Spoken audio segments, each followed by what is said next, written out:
We're going to take a look at the other side of stacking sats and buying BTC. You don't know who's watching. You don't know who's listening. Welcome back, everyone. All right, here we go. We've got I hate to cover these stories, but unfortunately, we got to do it, right? Because this is a reality and we are all humans and there's incentives. So we need to be careful. What am I talking about? Ex-Mitsubishi Electric CEO's son was charged with a violent crypto theft.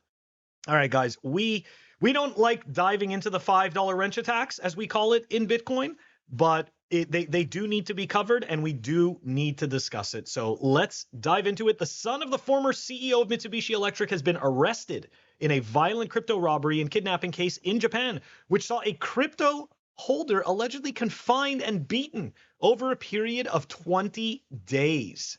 Kyoto Prefectural Police arrested 8 men on suspicion of kidnapping, assaulting, and confining an individual. Police said this was part of an attempt to steal some 0.75 million worth of tokens. So I don't know why they listed it that way, but essentially $750,000 USD of tokens. Officers stated that Sugiyama Leo, at the age of 30, was the group's ringleader. Sugiyama Leo was described as a company executive and gym operator living in Osaka. June of last year, Sugiyama Leo learned that a member of a gym he managed in Osaka was in possession of considerable crypto asset holdings. Police said that Sugiyama Leo and his associates confined this individual to a room in a guest house. Here, the victim was allegedly tied up with adhesive tape and reportedly assaulted. Officers stated the victim was repeatedly kicked in the head. The assailants also reportedly threatened to kill the victim's family if the victim ran away or lied to them. Eventually, the assailants managed to coerce the victim into handing over their crypto wallet's private keys. Okay, so this is definitely a $5 wrench attack. I mean, that is what we call it, right? And that essentially is just a, kind of tongue-in-cheek way of saying a physical attack on the person in order to retrieve or force the individual, to give their private keys to the attacker.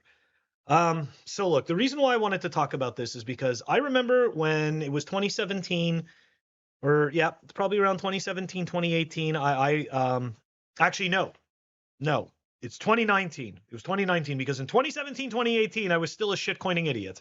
So 2019 started to stack. And I remember a lot of people started to get on, at the time, Cash App, okay?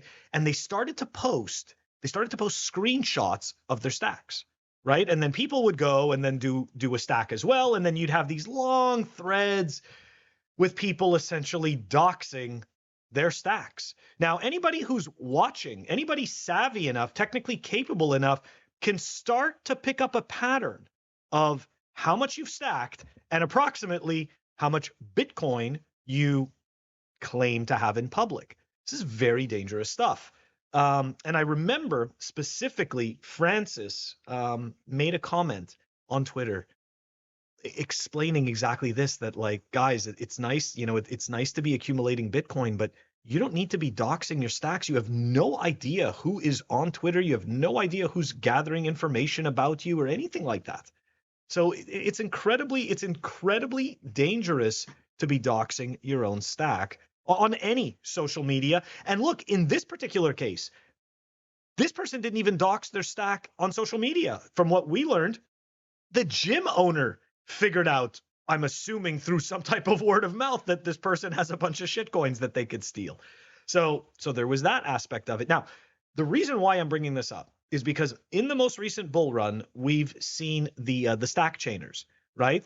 And that is a very interesting, passionate group of people showing their stacks, showing screenshots of their stacks. Now, Not trying to discourage people from stacking. Obviously, like my incentives, I'm a Bitcoiner. So naturally, I think it's important to stack. But you don't need to be doxing your stacks. Okay? And if you really feel compelled,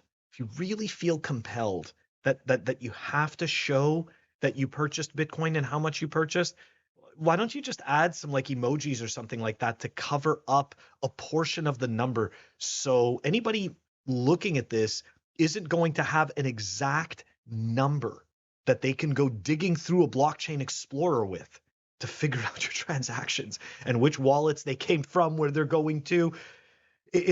I mean, guys, I can't stress this enough. I know that it's fun. I know that the feeling of, camaraderie and all of that, it's very important. It's uplifting. It makes us feel good, but you got to remember there's another side of the coin. And I mean, take a look. In this particular case, it was 8 people for 750K.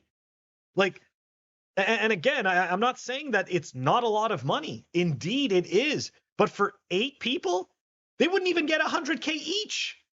It's ridiculous. Like, in terms of a crime, you're going to have to go and steal all over again very soon because you haven't stolen enough to make a clean break.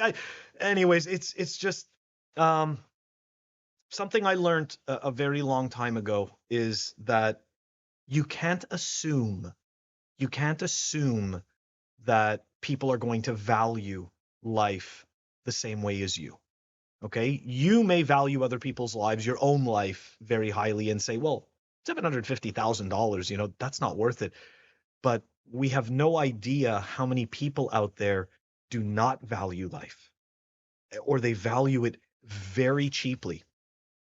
I know that in, unfortunately, some more distressed third world countries, life is incredibly cheap, and people will get killed for nothing. Pair of shoes, get killed for some food, so just, guys, be vigilant out there. You don't need to be showing off all of your stacks, and like I said, if you really feel compelled to do it, just try not to give out exact amounts so that people can't exactly trace you.